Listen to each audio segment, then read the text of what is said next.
देश की ताकत तीनों है महान, जवान, किसान और जनता महान। पंजाब सरकार की लैंड पुलिंग नीति 2025 में क्रांतिकारी बदलाव। अब किसानों को मिलेगा 1 लाख रुपए सालाना भत्ता, बड़े प्लॉट और मुफ्त सड़कें। जानिए पूरी योजना की इनसाइड डिटेल।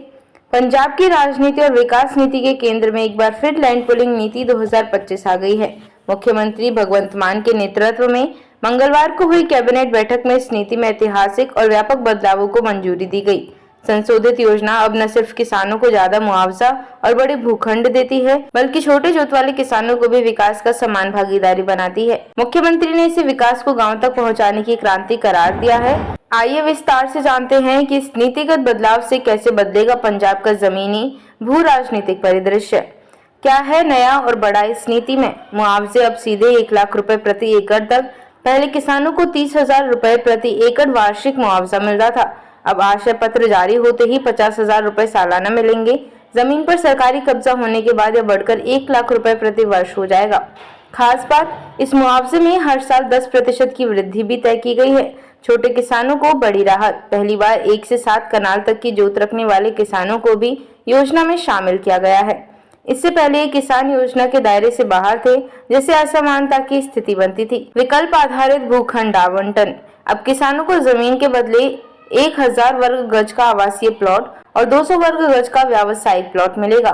लेकिन अगर कोई किसान व्यावसायिक प्लॉट नहीं लेना चाहता तो उसे 3 गुना बड़ा आवासीय भूखंड दिया जाएगा, यानी 600 वर्ग गज तक। 1 कनाल भूमि पर स्वामित्व रखने वाले को मिलेगा 125 वर्ग गज का आवासीय प्लॉट, 25 वर्ग गज का व्यावसायिक बूथ। आशय पत्र मिलेगा 21 दिन में बैंक ऋण के लिए मान्य। सरकार द्वारा भूमि स्वीकृति के बाद 21 दिनों के भीतर आशय पत्र जारी किया जाएगा। यह पत्र न केवल आधिकारिक दस्तावेज होगा, बल्कि बैंकों से ऋण प्राप्त करने के लिए भी वैध माना जाएगा। 50 एकड़ से अधिक जमीन देने पर विशेष सुविधाएं। यदि कोई जमींदार 50 एकड़ से ज्यादा जमीन लैंड पुलिंग के तहत देता है, उसे 60% विकसित भूमि वापस दी जाएगी। सरकार उस भूमि पर निःशुल्क सड़कें और बुनियादी ढांचा विकसित करेगी। कोई अतिरिक्त शुल्क नहीं लिया जाएगा, सिर्फ बाहरी विकास शुल्क ही देय होगा। मुख्यमंत्री मान का दावा। यह किसानों की भागीदारी का नया मॉडल है। कैबिनेट बैठक के बाद मीडिया को संबोधित करते हुए मुख्यमंत्री ने कहा, हम इस नीति के जरिए किसानों को जमीन देने वाले नहीं, बल्कि विकसित जमीन के साझेदार बना रहे हैं। उन्हें अब आजीविका भत्ता मिलेगा और विकास से सीधा लाभ भी। मान ने यह भी कहा कि विपक्ष द्वारा फैलाया गया भ्रम कि इससे जमीनों का पंजीकरण रुकेगा, पूरी तरह झूठा और जनता को गुमराह करने की कोशिश है। पंजाब बनाम हरियाणा का उदाहरण मुख्यमंत्री मान ने हरियाणा की तुलना देते हुए कहा, हरियाणा में 48,000 एकड़ में कॉलोनियां हैं, पंजाब में केवल 25,000 एकड़ में। पंजाब में जरूरत है योजनाबद्ध विकास की। हरियाणा में कोई अनधिकृत कॉलोनी नहीं, पंजाब में कोई अधिकृत कॉलोनी नहीं। अब इसे बदलना होगा। क्या किसानों को विस्थापित किया जाएगा? मुख्यमंत्री ने किया साफ। विस्थापन की चिंताओं को खारिज करते हुए उन्होंने कहा कि योजना एक मुश्त लागू नहीं की जाएगी, बल्कि चरणबद्ध तरीके से की जाएगी। अभी तक केवल पटियाला के 4 और संगरूर के 2 गांवों को ही शामिल किया गया है।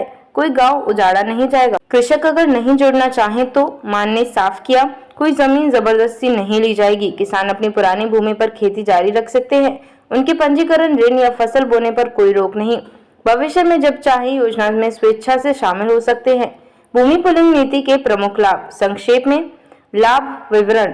वार्षिक मुआवजा 50,000 कब्जे से पहले, 1 लाख कब्जे के बाद। आजीविका भत्ता हर साल 10% वृद्धि के साथ। भूखंड विकल्प, वाणिज्यिक भूखंड न लेने पर 3 गुना बड़ा आवासीय भूखंड। ऋण सुविधा, आशय पत्र से बैंक लोन मान्य। छोटे किसान, अब 1 से 7 कनाल वाले भी पात्र। 50 से अधिक एकड़ जमीन, फ्री सड़कें, कोई अतिरिक्त शुल्क नहीं। पंजीकरण जारी रहेगा, कोई प्रतिबंध नहीं। खेती जारी रखने की अनुमति, योजना में न आने वाले भी खेती कर सकते हैं। राजनीतिक और सामाजिक असर। विशेषज्ञों का मानना है कि पंजाब की संशोधित नीति न केवल विकास को गति देगी, बल्कि किसानों और सरकार के बीच भरोसे को भी मजबूत करेगी। हालांकि कुछ किसान संगठनों ने अब भी शंकाओं और निगरानी की मांग जताई है, खासकर जमीन मूल्यांकन, भूखंड लोकेशन और पारदर्शिता को लेकर। निष्कर्ष, क्या ये पंजाब की विकास दिशा बदलने वाला कदम है? लैंड पुलिंग नीति का यह नया संस्करण पंजाब में विकास की लोकतांत्रिक मॉडल की ओर इशारा करता है। किसानों को मुआवजा, भूखंड विकल्प और आजीविका के साथ आगे बढ़ने का अवसर मिल रहा है। आने वाले महीनों में इसकी वास्तविक प्रभावशीलता योजना के अमल और ग्रामीण समुदाय की प्रतिक्रिया पर निर्भर करेगी। देखते रहिए shed speak TV. Like, share और सब्सक्राइब करना न भूलें। देश, लोकतंत्र और भविष्य की सबसे बड़ी खबरों के लिए।